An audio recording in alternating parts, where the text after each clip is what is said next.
सदैव ये प्रथा रही है कि अमित थोड़ा आप साइड पे आ जाओ, इधर आ जाओ, मेरे पास आ जाओ। पुलिस,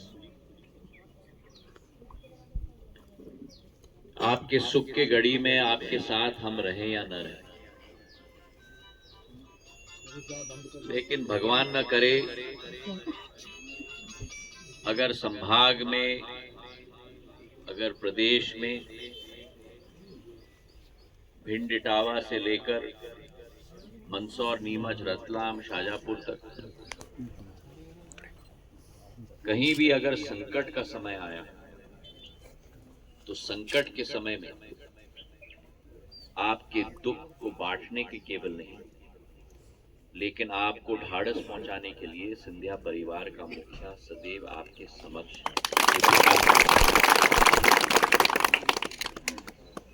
और ये मैं इसलिए आपसे कह रहा हूं क्योंकि पिछले 20 सालों में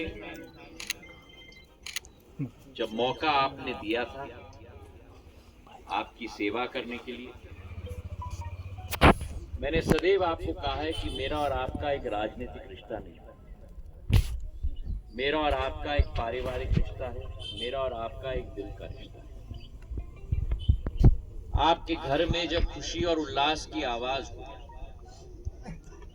उस आवाज में आप मेरी आवाज न पाओ,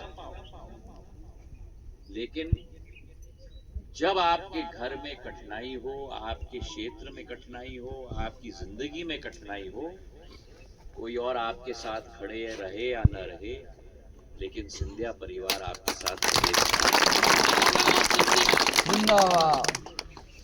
और इसलिए अगर अतीत में भी आप जाओ, मुझे आज भी वो कहानियां याद जो हमारे बुजुर्ग कार्यकर्ताओं ने यहां मुझे सुनाए। दुर्गा लाल जी से, राधेश्याम जी से, हरि सिंह जी से, गोपीलाल जी से, भिंड के, मुरैना के, ग्वालियर के, रतलाम, मंदसौर, नीमच के 1960 में जब बाढ़ आई तब अलग से राजमाता साहब, अलग से बड़े महाराज ने गाड़ी में बैठ कर एक एक जिले में अपने दोनों के बीच में बांटकर एक एक जिले में जाकर कंबल बांटने का काम किया था, एक एक व्यक्ति को ढाढ़स पहुंचाने का काम किया।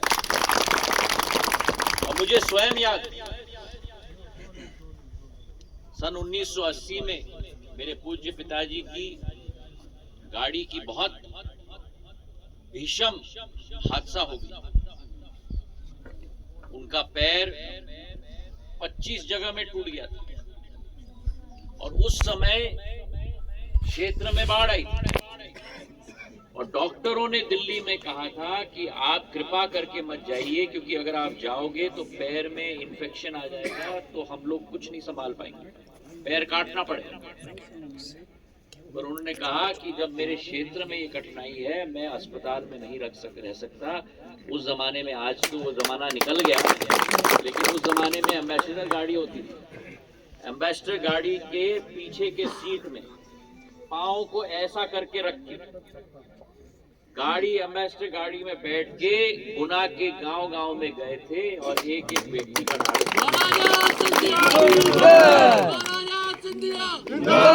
तो ये एक संबंध है।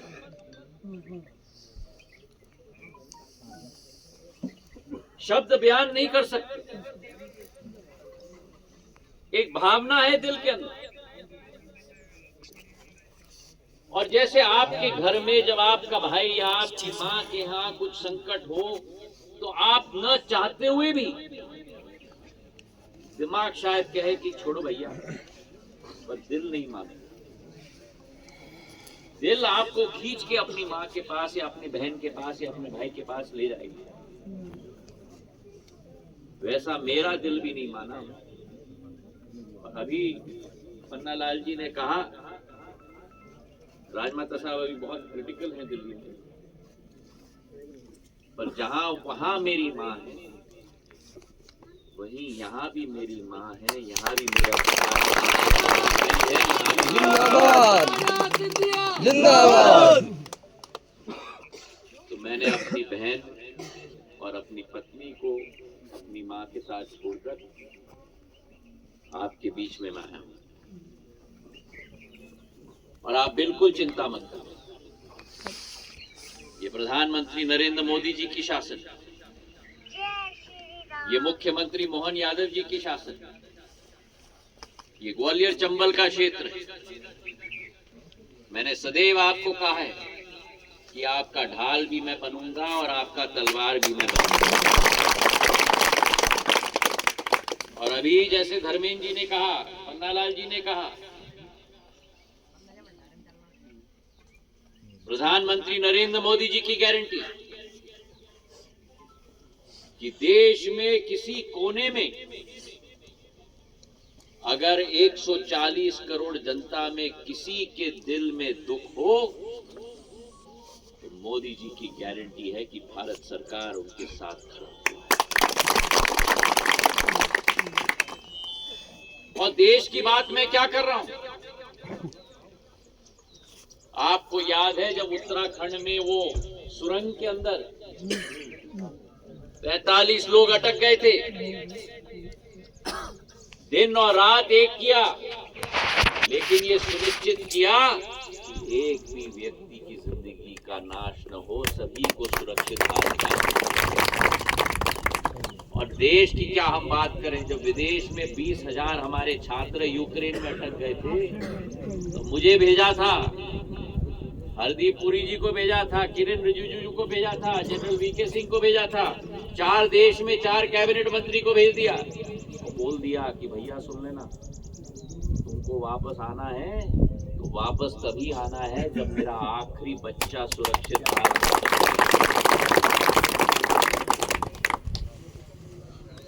कोई मुझे अभी वहां इंजरा में कह रहा था कि राम राज्य की शुरुआत हो रही है, असलियत में राम राज्य की शुरुआत हो रही है एक एक व्यक्ति की जीवन का सुरक्षा।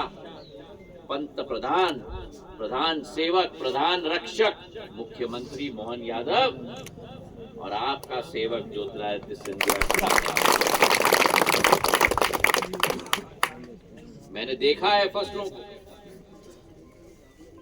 मैंने इंजरा की फसल का सर्वेक्षण किया, बेटाघाट की फसलों का अभी मैंने सर्वेक्षण किया। 50 मीटर 5 किलोमीटर चौड़ी और 80 किलोमीटर लंबी पट्टी पे चली है। भोपाल डिवीजन से नीचे से आई, गुना से निकली, चंदेरी तक चली गई और चंदेरी से करेरा तक नुकसान करते हुए निकल गई। गुना जिले में कुल मिलाकर 29 गांव में दोनों विधानसभा को मिलाकर नुकसान हुआ है। 3,500 मेरे अन्नदाताओं का नुकसान हुआ है, 5,500 रकबा का नुकसान हुआ है। उन 29 गांव का नाम भी हम लोग ने लिख लिया है। और ये विश्वास मैं आपको दिलाता हूं, 3 तारीख को ये घटना हुई। 3 तारीख को केंद्र मंत्रिमंडल का 9 घंटे का कार्यक्रम प्रधानमंत्री जी स्वयं ले रहे थे। 4 और 5 2 दिन निकले और 6 तारीख को मैं आपके बीच में पहुंच गया। अब आप पूछेंगे कि 48 घंटे क्यों लिखे। मैंने सदैव आपको कहा है कि आपकी देखभाल, आपकी सुरक्षा सिंधिया परिवार की गारंटी है, मोहन यादव की गारंटी है, प्रधानमंत्री नरेंद्र मोदी की गारंटी है। और 48 घंटे में जहां एक तरफ मंत्रिमंडल की मीटिंग थी, जहां एक तरफ मंत्रालय का कार्य था, जहां एक तरफ राजमाता साहब का देखभाल में कर रहा था, वहीं प्रशासन में कलेक्टर साहब से, प्रशासन से मैंने निवेदन किया कि जल्द से जल्द पूरा सर्वेक्षण होना चाहिए। एक एक तहसीलदार, एक एक पटवारी एक एक गांव में जाए, कोई भी गांव न छूटे। और आज मुझे गर्व है कि हमारे प्रशासन ने इतनी तीव्र गति से कार्य किया है, शायद इतिहास में। अभी दादा यहाँ बैठे हुए हैं, हम लोग तो अब हम लोग भी बूढ़े हो रहे हैं, पर समय निकल रहा है, लेकिन दुर्गालाल जी है, राधेश्याम जी हैं, गोपीलाल जी हैं, पन्नालाल जी हैं, शायद इतिहास में कभी भी प्रशासन ने 48 घंटे में न किया हो जो इस बार करके दिखाया है। प्रशासन को भी हम धन्यवाद अर्पित करें। कलेक्टर साहब यहाँ खड़े हैं, तालियों की गड़गड़ाहट से प्रशासन को धन्यवाद। 48 घंटे में पूर्ण तहसीलदार और पटवारी के साथ सर्वेक्षण हो चुकी। कहाँ 50%, कहाँ 75%, कहाँ 100% नुकसान हुआ है। कांग्रेस का शासनकाल होता तो मधुमक्खी नहीं दिखती यहाँ। और अभी कह रहे थे धर्मेंद्र जी, कांग्रेस के नेता आए गुना, आए शिवपुरी, आए अशोकनगर, मैंने कहा स्वागत है, अतिथि देवो भव है, लेकिन आए चले गए। एक किसान के बारे में नहीं पूछा जिसको ओला रोटी का।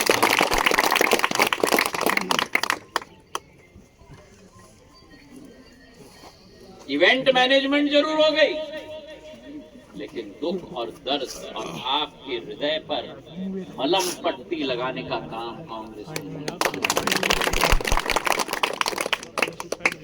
आज 48 घंटों में जो प्रशासन ने कार्य किया, और बेटाघाट में तो बहुत नुकसान हुआ है। अगर मैं ये कहूं तो ये भी कम होगा। 354 अभी कलेक्टर साहब मुझे कह रहे थे किसानों का नुकसान बेटाघाट में अकेले हुआ है। 561 हेक्टेयर का नुकसान अकेले बेटाघाट में हुआ है, और जो भी नुकसान हुआ है वो 60 से 100% से कम नुकसान कहीं भी नहीं हुआ। हमने प्रस्ताव बनाया, अकेले बेटाघाट गांव के लिए अकेले 2 करोड़ रुपए का प्रस्ताव मुआवजा राशि का हमने शासन को हम भेजेंगे। लेकिन मैं निवेदन करूंगा कलेक्टर साहब से कि इतनी बुरी ये शायद, और आप कलेक्टर साहब अगर मैं गलत बोल रहा हूं तो मुझे जरूर बताइए, शायद 29 गांवों में सबसे ज्यादा प्रभावित यही बेटाघाट। तो हमारे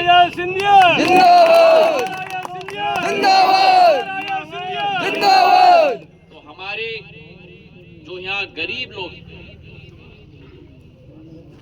जिनको प्रधानमंत्री जी की योजना के तहत जो कोरोना काल में शुरुआत हुई थी,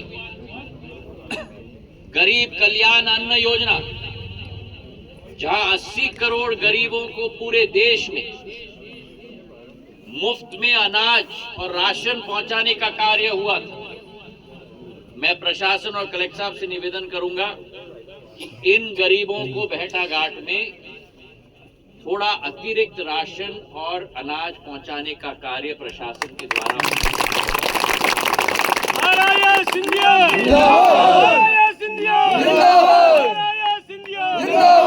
हमारे यहाँ जब फसल का नुकसान होता है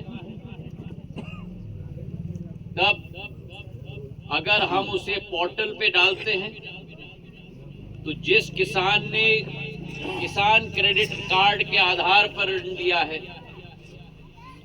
उसे उस फसल की बीमा राशि भी मिलती है। तो कृपा करके प्रशासन से मैं निवेदन करूंगा कि हमारे किसानों को मदद कर लें, ताकि उस किसान क्रेडिट पोर्टल पर रेखांकित कर लें कितना नुकसान हुआ है, ताकि वो बीमा राशि भी मेरे किसानों को मिल पाए। ये मेरा दूसरा निवेदन है। और मेरा तीसरा निवेदन कि बेटाघाट में कृषि प्रधान क्षेत्र तो है ही, ज्यादा करके हमारे अन्नदाता यहाँ रहते हैं, पर बेटाघाट में हमारे कुछ श्रमिक भी रहते हैं। और ये इतने बड़े बड़े ओले गिरे हैं, जो अभी हमारे एक दादा कह रहे थे कि 2 किलो 700 ग्राम 7 ओले के, कि उनके टपरे भी पूर्ण रूप से नष्ट हो गए। तो जिन श्रमिकों के टपरे नष्ट हुए हैं, थोड़ा मदद प्रशासन से भी उनके टपरों के लिए। ये शायद पहली बार बैटाघाट और गुना के इतिहास में और मध्य प्रदेश के इतिहास में हो रहा है कि 48 घंटों के अंदर मोहन यादव जी हमारे मुख्यमंत्री जी के निर्देश के अनुसार, प्रधानमंत्री जी की इच्छा के अनुसार प्रशासन ने पूर्ण सर्वेक्षण भी कर ली, पूर्ण मुआवजा की आवेदन भी शासन के लिए बना दिया, भेज दिया, और उसका पहला किश्त उदाहरण स्वरूप आज इसी कार्यक्रम में 48 घंटे के अंदर मेरे अन्नदाता के हाथों में उनकी मुआवजा स्वीकृति पत्र भी हम अपने हाथ से दिलवाएंगे, ताकि उनको अपना मुआवजा मिल सके। ये कभी आप लोगों ने देखा? नहीं देखा साहब, नहीं देखा महाराज, कभी देखा है? नहीं देखा। तो थोड़ा आज प्रशासन के लिए भी तालियों की गड़गड़ाहट।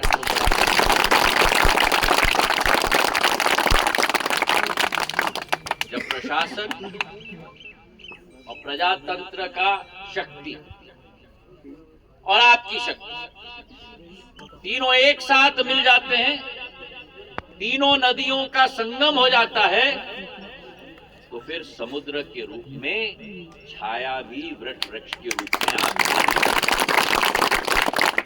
मेरा एक ही निवेदन है, यही एक संगम आने वाले दिनों में भी तैनात रखना, अपना आशीर्वाद प्रदान करना। सिंधिया परिवार और ज्योतिरादित्य सिंधिया आपका ही है, आपका ही रहेगा, और जिंदगी की आखिरी सांस तक आपका ही। और अब मैं निवेदन करूंगा कलेक्टर साहब से कि शासकीय कार्यक्रम हम लोग आगे बढ़ाएं, और जितने भी हमारे